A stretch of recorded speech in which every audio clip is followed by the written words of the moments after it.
Hello everyone, welcome to the channel.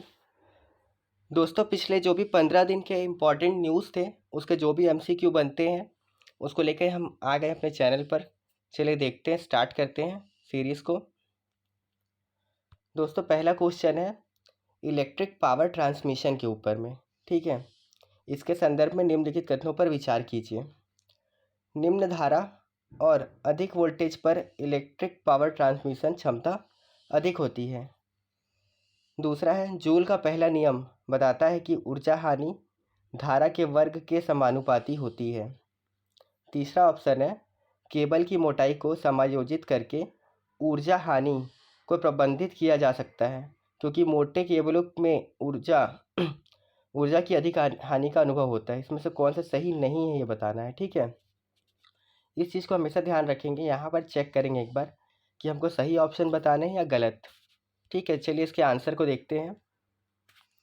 देखिए दोस्तों, पहला जो ऑप्शन था कि निम्न धारा और अधिक वोल्टेज, जब ये दोनों एक साथ होते हैं तो इस पर क्या होता है, जो इलेक्ट्रिक पावर ट्रांसमिशन होता है उसकी दक्षता बहुत अधिक होती है। इसका मतलब आप समझ पा रहे होंगे कि जो हम लोग इलेक्ट्रिसिटी को ट्रांसफ़र करते हैं एक जगह से दूसरे जगह पर, तो उसकी दक्षता कब ज़्यादा अच्छी होगी, जब धारा जो होगा वो निम्न होगा और वोल्टेज जो होगा वो अधिक होगा। ठीक है, इसीलिए कथन पहला जो था वो सही हो जाता है। अब देखिए दूसरा ऑप्शन है कि जूल का पहला नियम है कि ऊर्जा हानि धारा के वर्ग के समानुपाती होती है। तो ये बिल्कुल सही है दोस्तों, सिंपल फिजिक्स है ना। 11th-12th में आप लोगों ने पढ़ा होगा, और 10th में भी अगर आप सीबीएसई बोर्ड से हैं तो बेसिक आपने ये सारी चीज़ें वहाँ पे पढ़ी होंगी। ठीक है, तीसरा ऑप्शन था कि ऊर्जा हानि को नियंत्रित करने के लिए केबल की मोटाई को समायोजित किया जा सकता है। ठीक है, मोटे केबलों से कम ऊर्जा हानि होती है, जबकि ऑप्शन में था कि मोटे केबलों से ज़्यादा ऊर्जा हानि होती है। तो ये ऑप्शन जो है गलत हो जाएगा। अब पूछा था कि कितने सही नहीं हैं। ठीक है, तो यहाँ पर आप देखिए, पहला तो हमने देखा सही है, दूसरा भी हमने देखा सही है, केवल तीसरा गलत है यहाँ पर। ठीक है, तो कितने सही नहीं है, तो केवल एक ऐसा ऑप्शन है जो सही नहीं है। वो कौन सा ऑप्शन है दोस्तों? वो है ऑप्शन नंबर 3। चलिए अब देखते हैं अगले क्वेश्चन को। अगला क्वेश्चन है दोस्तों, the state of food and agriculture 2023 report के संदर्भ में निम्नलिखित कथनों पर विचार कीजिए। पहला है अस्वास्थ्यकर आहार जिसमें अति प्रसंस्कृत खाद्य पदार्थ, वसा और शर्करा का सेवन शामिल होता है, अत्यधिक अप्रत्यक्ष लागत का कारण है। दूसरा, घटती श्रम उत्पादकता अस्वास्थ्यकर आहार की कुल अप्रत्यक्ष लागत का हिस्सा नहीं है। तीसरा है अधिकांश प्रच्छन्न लागतें उच्च मध्यम आय और उच्च आय वाले देशों में दिखाई देती है। यहाँ पर हमको सही बताना है। देखिए दोस्तों, यहाँ पे आपको ऑप्शन थोड़े से हो सकता है टफ लगेंगे। एक बार वीडियो को यहाँ पे आप पॉज करिए थोड़ा सा, ठीक है, और उसके बाद क्वेश्चन को पढ़िए, उसके बाद प्ले करके आंसर देखिएगा। चलिए अब देखते हैं हम लोग आंसर क्या है इसका। देखिए दोस्तों, जो पहला ऑप्शन था कि अस्वास्थ्यकर आहार जिसमें अति प्रसंस्कृत खाद्य पदार्थ, वसा और शर्करा का सेवन शामिल होता है, अत्यधिक अप्रत्यक्ष लागत का कारण है। तो पहला कथन जो है वो बिल्कुल सही है। ठीक है, दूसरा कथन जो था कि इन आहारों के परिणाम स्वरूप श्रम उत्पादकता में कमी आती है, जो कुल अप्रत्यक्ष लागत में योगदान करती है। इसीलिए कथन 2 जो होता है वो हमारा गलत हो जाता, क्योंकि यहाँ पर क्या बोल रहा था, अधिकता की बात कर रहा था यहाँ पर। ठीक है, फिर तीसरा ऑप्शन जो था दोस्तों, अधिकांश प्रच्छन्न लागत उच्च मध्यम आय, ठीक है, उच्च आय वाले देशों में देखी जाती है। ठीक है, इसीलिए कथन 3 जो है वो हमारा सही होगा। चलिए अब देखते हैं यहाँ पर। देखिए पहला भी सही हो जाता था, तीसरा भी सही हो जाता था। ठीक है, यहाँ पर घटती श्रम उत्पादकता के बारे में बात है और आंसर में क्या होगा, बढ़ती श्रम उत्पादकता, इसीलिए दूसरा ऑप्शन गलत है। पर यहाँ पूछ क्या रहा है, यहाँ पूछ ये रहा है कि कितने सही हैं, तो उस हिसाब से दोस्तों आप देखेंगे टोटल 2 ऑप्शन सही है हमारे। ठीक है, चलिए अब अगले प्रश्न को देखते हैं। अगला प्रश्न दोस्तों यूपीएससी की दृष्टि से महत्वपूर्ण है, क्योंकि एक तो ये वाटर से रिलेटेड हो जाता है, ठीक है, और जो इंडेक्स जैसे क्वेश्चंस हैं ये थोड़े इंपॉर्टेंट होते हैं हमारे एग्ज़ाम के लिए। ठीक है, तो समग्र जल प्रबंधन सूचकांक में निम्नलिखित कथनों पर विचार करना है इसके बारे में। पहला है, इसे नीति आयोग द्वारा लॉन्च किया गया है। दूसरा है, CWMI जल संसाधनों के प्रबंधन में राज्य और केंद्र शासित प्रदेशों की प्रभावशीलता का मूल्यांकन करने के लिए एक प्रमुख संकेतक के रूप में कार्य करता है। तीसरा है, जल निकायों का स्रोत संवर्धन एवं पुनर्स्थापन सूचकांक में निहित 9 विषयों में से एक है। ठीक है, इसमें जो भी इंडिकेटर्स होंगे उन 9 इंडिकेटर्स में से एक इंडिकेटर ये यहाँ पर ऐसा है बता रहा है। चलिए देखते हैं इसका आंसर क्या होगा। देखिए दोस्तों, जो पहला कथन था हमारा वो बिल्कुल सही है, इसको नीति आयोग द्वारा लॉन्च किया गया है। कथन एक सही है। कथन 2 में जो बात की गई थी कि ये जल संसाधन जो भी है यूटी में भी और स्टेट में भी उनकी प्रभावशीलता का मूल्यांकन करता है ना, तो कथन 2 भी सही था। और कथन 2 वैसे भी बहुत जेनरिक है, क्योंकि जल प्रबंधन सूचकांक है तो ये जाहिर सी बात है कि जल संसाधनों का मूल्यांकन करेगा। हालांकि इसमें एक कन्फ्यूज़न ये हो सकता था कि केवल राज्यों के लिए होता, और ऑप्शन में राज्य और यूटी दोनों थे, हालांकि वो सही था। ठीक है, फिर दोस्तों जो 9 थीम के बारे में बात की गई थी उसमें से एक थीम दिया हुआ था, है ना, और वो थीम बिल्कुल सही दिया हुआ था, इसलिए कथन 3 भी जो था वो सही था। उत्तर में देखते हैं दोस्तों अब आंसर कैसे सेलेक्ट करेंगे। तो पहला तो समझ गए, नीति आयोग सही है। दूसरा वाला भी ऑप्शन सही था और तीसरा भी सही था। यहाँ पूछा क्या है, कितने सही हैं पूछा है, तो कितने सही हैं यहाँ पर टोटल दोस्तों 3 सही हैं। देखिए यहाँ पर ये जो चीज़ मैं आपको बता रहा हूँ, यहाँ पे आपको टिक करना है, फिर आंसर को चेक करना है, एक बार फिर यहाँ पे क्रॉस चेक करना है, उसके बाद ही आंसर लगाना है। क्योंकि एग्ज़ाम में दोस्तों आपको 100 क्वेश्चन सॉल्व करना होता है, टाइम बहुत कम होता है। प्रेशर में क्या होता है कि कई बार हम लोग यहाँ पर या कन्फ्यूज़ हो जाते हैं, या फिर जब यहाँ पर गोला मारने जाते हैं तो यहाँ पर कन्फ्यूज़ हो जाते हैं। ठीक है, तो इन चीज़ों का शुरू से ख्याल रखना है, हम लोग को प्रैक्टिस अभी से करना है। अगला प्रश्न है दोस्तों, बहुत महत्वपूर्ण संस्था है, अंतर्राष्ट्रीय संस्था है, खाद्य एवं कृषि संगठन के संबंध में निम्नलिखित कथनों पर विचार कीजिए। ठीक है दोस्तों, किसके बारे में, FAO के बारे में। यह संयुक्त राष्ट्र की एक विशेष एजेंसी है जो भुखमरी पर नियंत्रण के लिए अंतर्राष्ट्रीय प्रयासों का नेतृत्व करती है। दूसरा, the state of food and agriculture 2023 हाल ही में FAO द्वारा जारी किया गया था।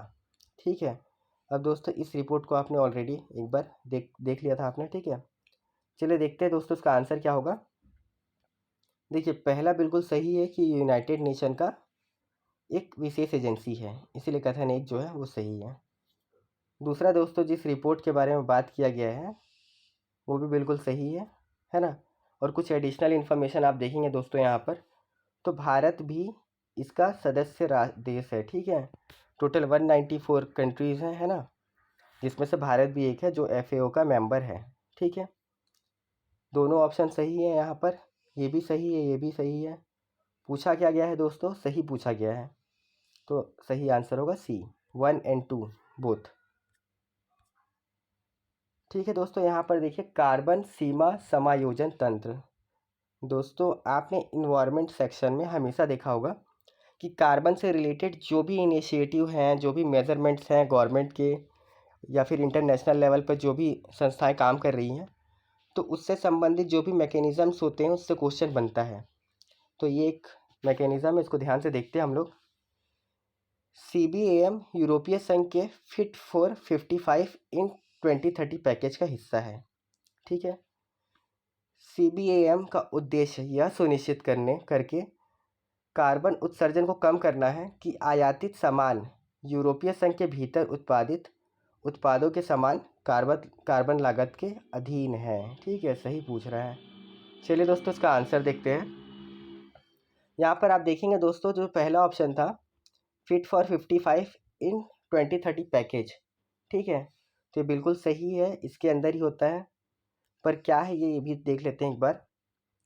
ये उसका एक घटक है जो वर्ष 1990 के स्तर की तुलना में वर्ष 2030 तक ग्रीन हाउस गैस उत्सर्जन को कम से कम 55% की कटौती पर, है ना, यूरोपीय जलवायु कानून का पालन करने की यूरोपीय संघ की रणनीति है।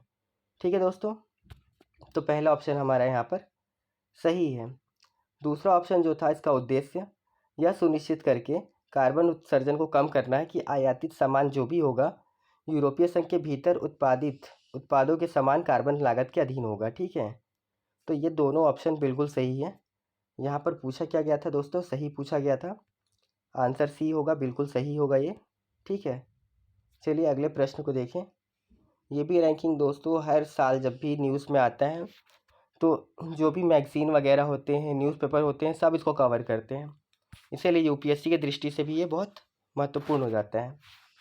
चलिए दोस्तों देखते हैं यहाँ पर, भारतीय विज्ञान संस्थान यानी आईआईएससी ने भारत में अपनी शीर्ष रैंकिंग बरकरार रखी है और इसे एशिया में टॉप 15 स्थान मिला है। ठीक है, QS world university ranking Asia 2024 में प्रदर्शित विश्वविद्यालयों की संख्या में भारत ने चीन को पीछे छोड़ दिया है दोस्तों, चीन को पीछे छोड़ दिया है। यहाँ पे आप इस वर्ड को देखिएगा। ठीक, चलिए आंसर को देखते हैं हम लोग।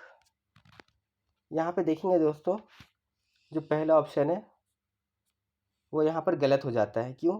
क्योंकि आईआईटी बॉम्बे है, वो आईआईएससी ना होकर के आईआईटी बॉम्बे है जिसने अपनी शीर्ष रैंकिंग बरकरार रखी है और एशिया में 15वें स्थान पे नहीं है, ये 40वें स्थान पर है, यानी बहुत पीछे है। ठीक है, और दूसरा आप देखेंगे दोस्तों, तो भारत ने चीन को पीछे छोड़ दिया है। ठीक है, कैसे? भारत ने 37 नई प्रविष्टियाँ शामिल हुई है भारत के जो है, जबकि चीन की केवल 7 ही नहीं है, इसीलिए जो हम लोग का ऑप्शन 2 है वो बिल्कुल सही हो जाता है यहाँ पर। ठीक है, तो यहाँ पर देखिए पहला गलत है, दूसरा सही है, तो पूछा क्या गया है, सही पूछा गया है, तो ऑप्शन बी होगा इसका आंसर। ठीक है, चलिए अगला प्रश्न देखते हैं। बेसिक लक्ष्मीकांत से है ये, है ना, और दोस्तों पॉलिटी का क्वेश्चन है, स्टैटिक क्वेश्चन है, थोड़ा ध्यान से इसको करने का कोशिश करते हैं।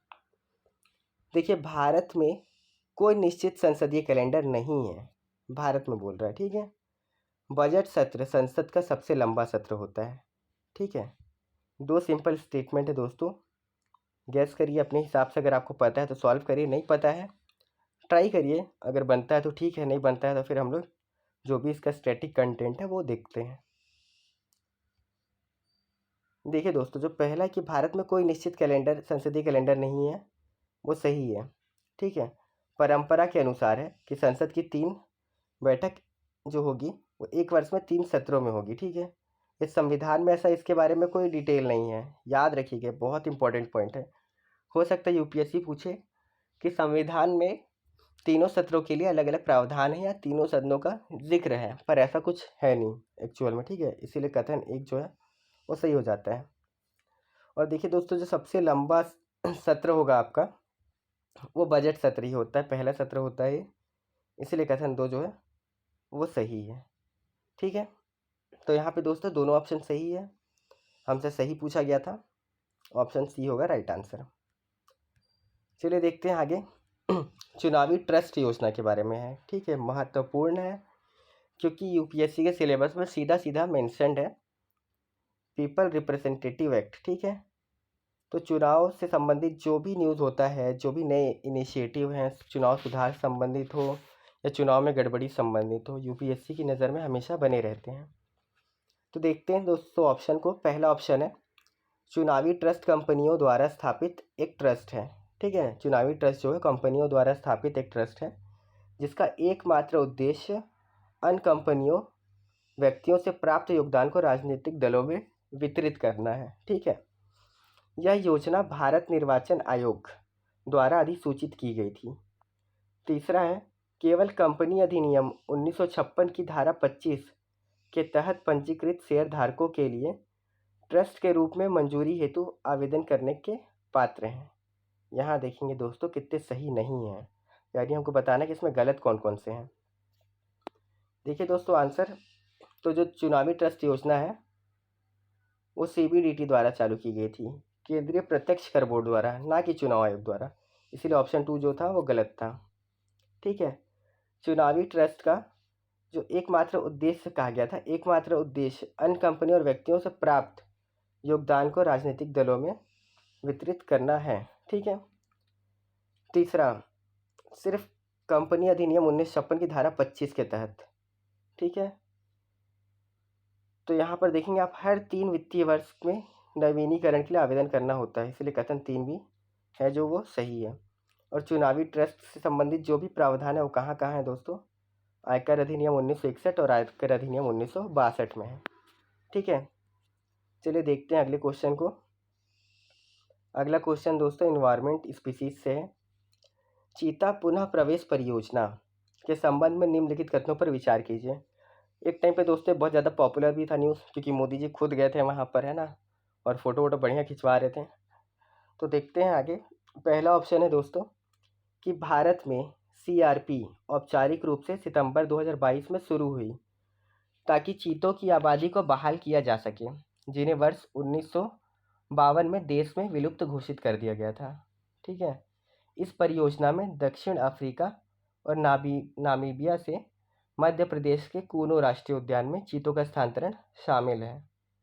तीसरा, यह परियोजना भारतीय वन्यजीव संस्थान के सहयोग से राष्ट्रीय बाघ संरक्षण प्राधिकरण द्वारा कार्यान्वित की गई है। ठीक है दोस्तों, चलिए देखते हैं इसके आंसर को। आंसर देखेंगे दोस्तों तो बिल्कुल जो पहला ऑप्शन था, ये औपचारिक रूप से 17 सितंबर 2022 में शुरू हुआ था। वर्ष 1952 में भारत में चीतों को विलुप्त घोषित कर दिया गया था, इसलिए कथन एक जो है वो सही था। दूसरा देखेंगे दोस्तों ऑप्शन दक्षिण अफ्रीका और नामीबिया, बिल्कुल ये दोनों जगह से अफ्रीकन चीतों को लाया गया था। कहाँ लाया गया था? तो दोनों को दोस्तों कूनो नेशनल पार्क में लाया गया था। ठीक है, कथन 2 भी सही है। फिर तीसरा ऑप्शन जो था दोस्तों NTCA, मध्य प्रदेश वन विभाग और भारतीय वन्यजीव संस्थान, ये तीनों मिल करके क्या कर रहे हैं दोस्तों, यहाँ पर इस प्रोजेक्ट के लिए डेडिकेटली काम कर रहे हैं, इसलिए कथन 3 जो है वो सही है। यानी यहाँ पर देखेंगे आप दोस्तों तो तीनों ऑप्शन हमारे सही है, और यहाँ पे पूछ क्या रहा है कि सही कौन सा नहीं है, तो आंसर होगा डी, कोई नहीं, एक भी ऐसा ऑप्शन नहीं है जो गलत हो। ठीक है, देखिए दोस्तों अब अगला क्वेश्चन है UGC के बारे में, महत्वपूर्ण है ये। UGC विनिमय विश्व के शीर्ष 500 में शुमार विदेशी विश्वविद्यालयों को भारत में शाखा परिसर स्थापित करने की अनुमति देता है। ठीक है, दूसरा, विदेशी विश्वविद्यालयों को अपनी प्रवेश प्रक्रिया, शुल्क संरचना, अपने मूल परिसरों में प्रत्यावर्तन निधि तय करने के लिए केंद्र सरकार की अनुमति लेनी होगी। कितने सही हैं? देखते हैं दोस्तों ऑप्शन। देखिए यहाँ पर जो पहला है वो बिल्कुल सही है कि UGC जो है वो टॉप 500 जो विदेशी यूनिवर्सिटीज़ होती है उनको भारत में जो है उनके ब्रांच खोलने की अनुमति देता है। ठीक है, तो कथन 1 जो है वो सही है। अब जब दोस्तों तो कथन 2 को देखते हैं कि यहाँ पर लिखा हुआ है कि केंद्र सरकार से परमिशन लेना पड़ेगा, तो दोस्तों केंद्र सरकार से परमिशन नहीं लेना पड़ता है।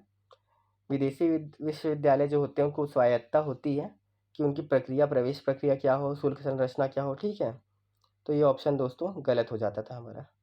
सही पूछा है, केवल एक सही है, तो आंसर होगा ए। चलिए देखते हैं अगला प्रश्न।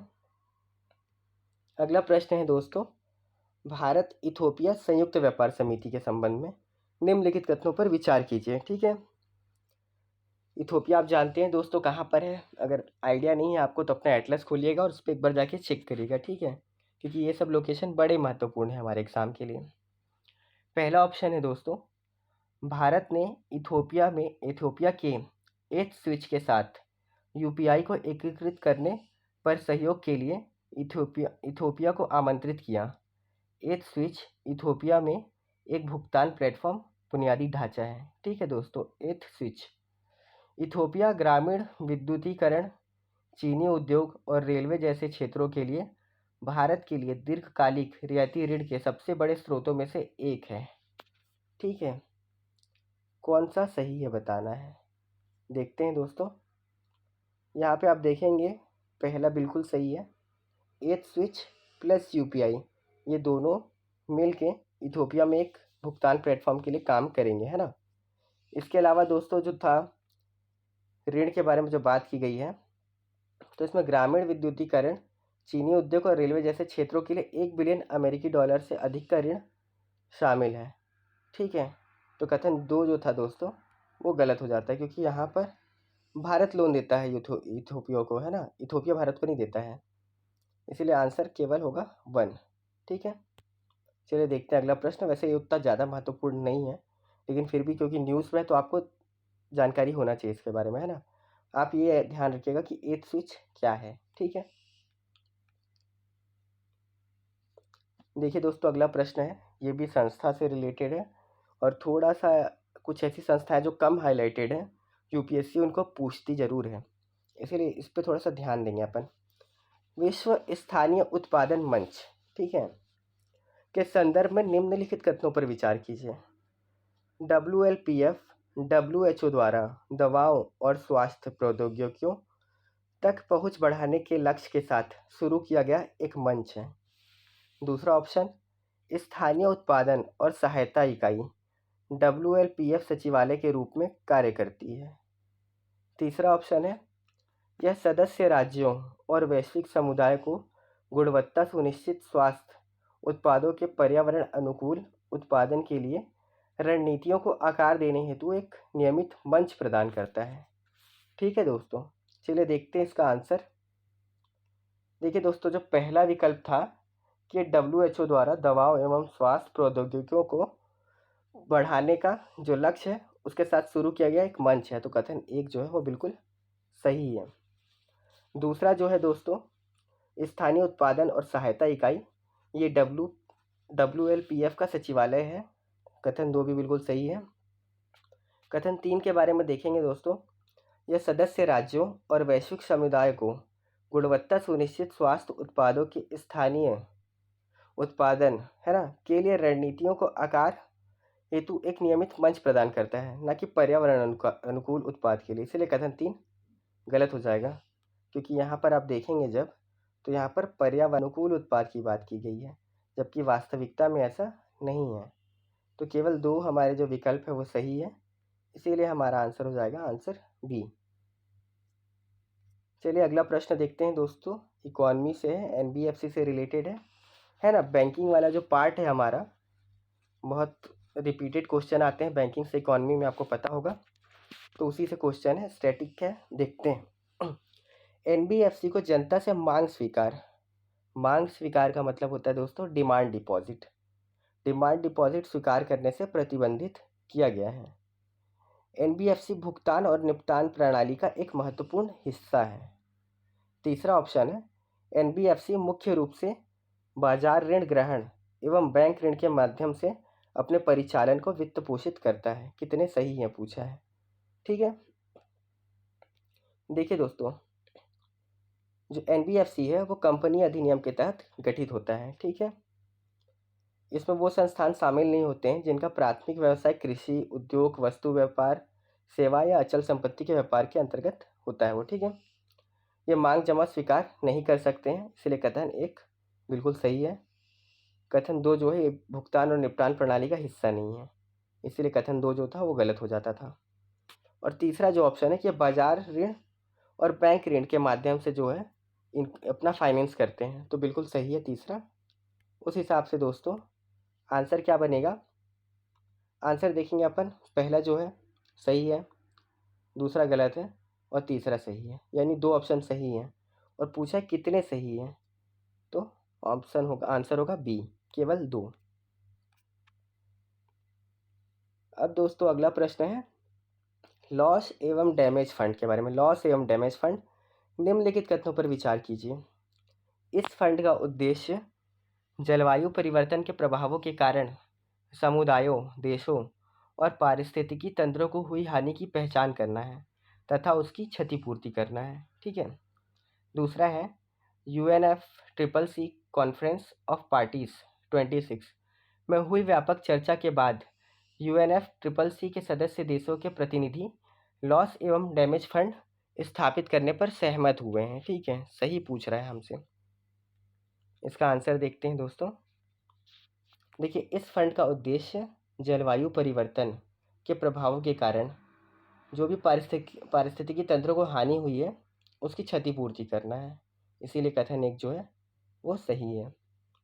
और जो चर्चा की बात दोस्तों यहाँ पर की गई है, वो चर्चा जो है वो COP26 में ना होकर के COP27 में हुई है, ठीक है। इसीलिए कथन दो जो था वो गलत हो जाता है। यहाँ पर देखेंगे हम लोग, ये सही है और ये गलत है, क्योंकि सही पूछा है इसीलिए होगा केवल एक आंसर। फसल अवशेष प्रबंधन योजना के संबंध में निम्नलिखित कथनों पर विचार कीजिए। यह योजना कृषि एवं किसान कल्याण मंत्रालय के तहत शुरू की गई केंद्र प्रायोजित योजना है। इस योजना के तहत किसानों को फसल अवशेष प्रबंधन मशीनरी की खरीद के लिए वित्तीय सहायता प्राप्त होती है। सहकारी समिति, कृषक उत्पादन संगठन और पंचायतों को कस्टम हायरिंग सेंटर की स्थापना के लिए 100% की दर से वित्तीय सहायता मिलती है। कितना सही है पूछा है। ठीक है दोस्तों, देखेंगे यहाँ पर तो ये किसान मंत्रालय जो है हमारा कृषि एवं किसान कल्याण मंत्रालय, उसके द्वारा शुरू किया गया ये केंद्र सरकार का एक केंद्र प्रायोजित योजना है। ठीक है। दूसरा दोस्तों, अगर आप देखेंगे यहाँ पर तो 50% की दर, जबकि विकल्प में क्या था 100%, इसीलिए विकल्प 2 जो था वो गलत हो जाता है।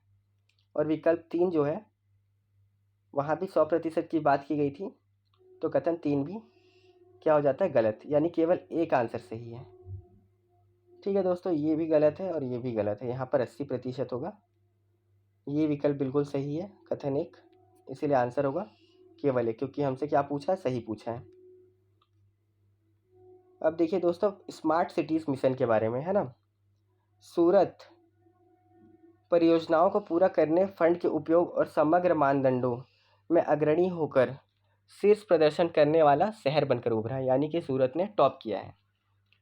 दूसरा है कि स्वच्छ स्मार्ट सिटी मिशन जो है एक केंद्र प्रायोजित योजना है, जिसे आवश्यक बुनियादी ढांचा और स्वच्छ व टिकाऊ वातावरण प्रदान करने हेतु 100 शहरों को बदलने के लिए जून 2015 में शुरू किया गया था। यहाँ पे 100 शहरों की बात हुई है और 2015 की बात कर रहा है। ठीक है, चलिए देखते हैं आंसर को। आंसर देखेंगे दोस्तों, पहला बिल्कुल सही है, गुजरात जो है टॉप परफॉर्मर रहा है ना। उसके बाद यहाँ पे आप देख सकते हैं टॉप 5 जो और हैं। वीडियो को पॉज करके यहाँ पर एक बार आप थोड़ा ध्यान से इसको याद करिएगा, काम आता है ना।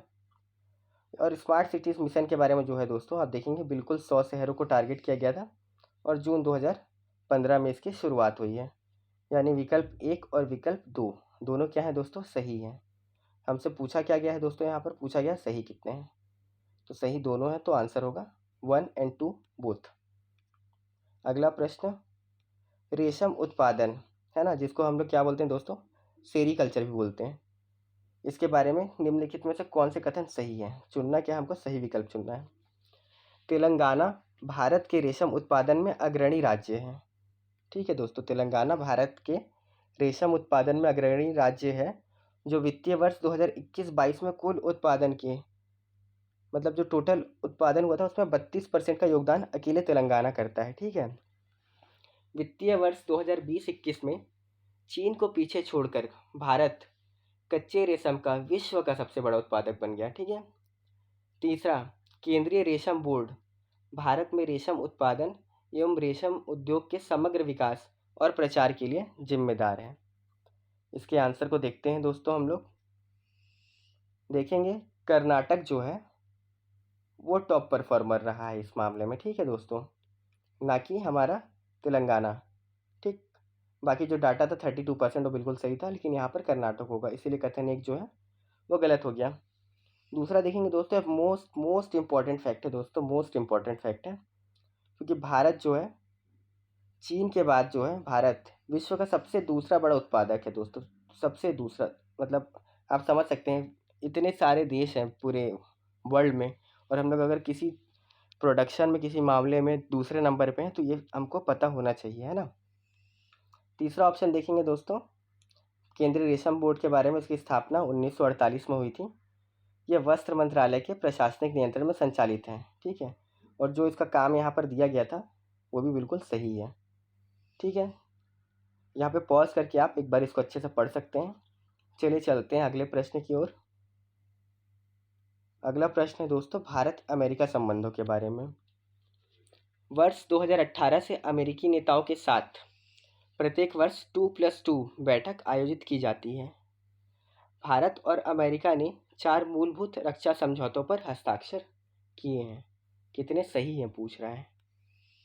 देखिए दोस्तों आंसर पहला जो है बिल्कुल सही है दोस्तों। इसको 2+2 डायलॉग के नाम से भी बहुत पॉपुलर है। इसमें आप देखेंगे तो विदेश एवं रक्षा विभाग के जो मंत्री होते हैं वो दोनों बैठते हैं, वहाँ अमेरिका के भी 2 और भारत के 2, इसीलिए इसको 2+2 बोलते हैं हम लोग। फिर जो रक्षा समझौतों की बात हुई है दोस्तों, पहला यहाँ से हो जाएगा। बिल्कुल सही है दोस्तों, 4 समझौता आप देखेंगे, ये आप याद कर लीजिएगा, आपको मेंस में भी बहुत ज़्यादा काम आने वाला है ये, और बहुत इंपॉर्टेंट है। हो सकता है दोस्तों किसी से सेपरेट भी पूछ लें कि ये सैन्य समझौता किससे संबंधित है, तो आपको मालूम होना चाहिए कि भारत और अमेरिका के ये जो है सैन्य समझौते हैं दोनों, ठीक है। अब देखिए दोस्तों, पंडित जवाहरलाल नेहरू के बारे में प्रश्न है। उन्होंने 1930 में साइमन कमीशन के खिलाफ विरोध प्रदर्शन का नेतृत्व किया था, ठीक है। Simon commission 1930। उन्होंने लाहौर अधिवेशन और लखनऊ अधिवेशन के दौरान कांग्रेस की बैठक की अध्यक्षता की थी।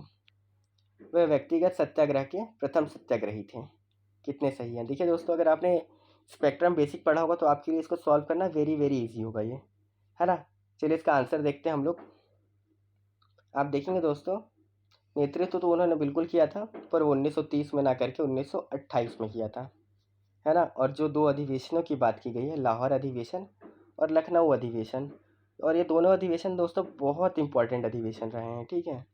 ऑप्शन 2 जो होगा सही होगा। ये व्यक्तिगत सत्याग्रह के जो है दूसरे सत्याग्रही थे, ठीक है। पहले कौन थे दोस्तों, पहले कौन थे, कमेंट में बताइएगा, ठीक है। बहुत इंपॉर्टेंट है कि पहले सत्याग्रही कौन थे व्यक्तिगत सत्याग्रह के, ठीक है दोस्तों। बिल्कुल कमेंट करिए, एक आंसर कम से कम आप दीजिए, ठीक है। बाकी तो मैं आपको सारे आंसर दे रहा हूँ। बस दोस्तों, अब ये आखिरी प्रश्न है हमारा, इसको ध्यान से देखिएगा। आधार के संदर्भ में, ठीक है। आधार आप जानते हैं, आधार क्या होता है, आधार कार्ड, ठीक है। आधार पहचान मंच डिजिटल इंडिया के प्रमुख स्तंभों में से एक है, जिसमें देश के प्रत्येक निवासी, यहाँ पर प्रत्येक निवासी के बारे में बात कर रहे हैं, को एक विशिष्ट पहचान प्रदान की जाती है। आधार संख्या पहचान का प्रमाण पत्र है दोस्तों, पहचान का प्रमाण है, एवं नागरिकता एवं अधिवास का अधिकार प्रदान करती है। कोई भी व्यक्ति किसी भी उम्र तथा लिंग का हो, भारत का निवासी है, स्वेच्छा से आधार संख्या प्राप्त करने के लिए नामांकन भर सकता है। कितने सही है।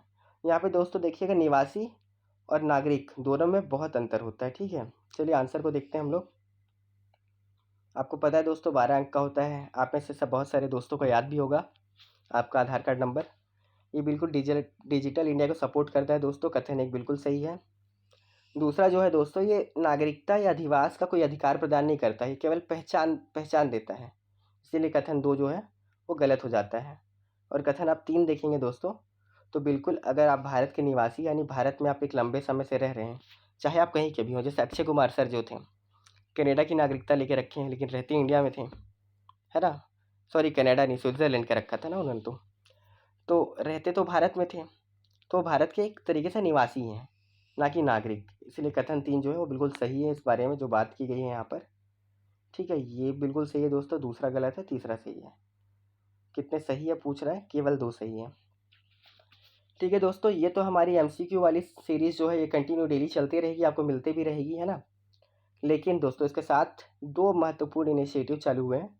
करंट अफेयर्स की क्लासेस चालू हो रही है हमारे चैनल पर, ठीक है, जिसमें स्टैटिक को लिंक करके पढ़ाया जाएगा। ऐसा नहीं कि खाली न्यूज़ है तो आप उस पर जाएंगे, और स्टैटिक में भी जब हम लोग लिंकेज करने जाएंगे तो स्टैटिक के जो पॉइंट्स आपस में लिंक होते हैं, ठीक है। मान लीजिए आप करंट से गए स्टैटिक पे, अब आप स्टैटिक पे कोई पार्लियामेंट का क्वेश्चन, कोई न्यूज़ था, ठीक है, तो आपने पार्लियामेंट का बेसिक पढ़ा, आपने अगर मान लीजिए वहाँ पर पढ़ा है अध्यक्ष के बारे में, जो प्रेसिडेंट होते हैं, चेयरमैन होते हैं, उनके बारे में पढ़ा है, तो उनसे रिलेटेड अब जितनी भी चीज़ें होंगी उसको भी हम लोग वहाँ पे कवर करेंगे। तो करंट अफेयर्स के साथ हम लोग क्या है, अपने प्रीलिम्स की तैयारी करेंगे स्टैटिक बेसिक्स को साथ में लेके। पहला ये, और दूसरा इनिशिएटिव है दोस्तों 1000 मोस्ट इंपॉर्टेंट टॉपिक्स का दोस्तों, जिसमें से आप मान के चलिए कि ना चाहते हुए भी यूपीएससी को उसमें से कम 60-70 उन सेलेक्टेड टॉपिक से क्वेश्चन बनाने ही पड़ेंगे, क्योंकि यूपीएससी का भी एक दायरा होता है, एक एरिया है, फिक्स है। उसमें क्या आ जाता है, प्रीवियस ईयर क्वेश्चन आता है, सिलेबस आता है, गवर्नमेंट पॉलिसीज़ आती हैं, ठीक है। तो इस तरीके के टॉपिक्स को हमने कवर किया है। ये दोस्तों कोई ऐसा कोई घोषणा नहीं है कि ऐसा ही होगा वैसा होगा, पर ये जेन्युइन बात है कि यूपीएससी का भी एक तो वो है ना लिमिटेशन कि हाँ हम इतने तक में पूछेंगे, ये करेंगे, ठीक है। और बहुत ही रैंडम होगा दोस्तों तो फिर वो आपके लिए नहीं है, फिर वो तो मान के चलिए कि वो सबको उसमें दिक्कत होने वाला है, ठीक है। तो प्रीवियस ईयर क्वेश्चन को देखेंगे हम लोग, पूरा सिलेबस को भी के हिसाब से भी पढ़ेंगे, बिटवीन द लाइन दोस्तों जो चीज़ें छूट जाती हैं उनको देखेंगे।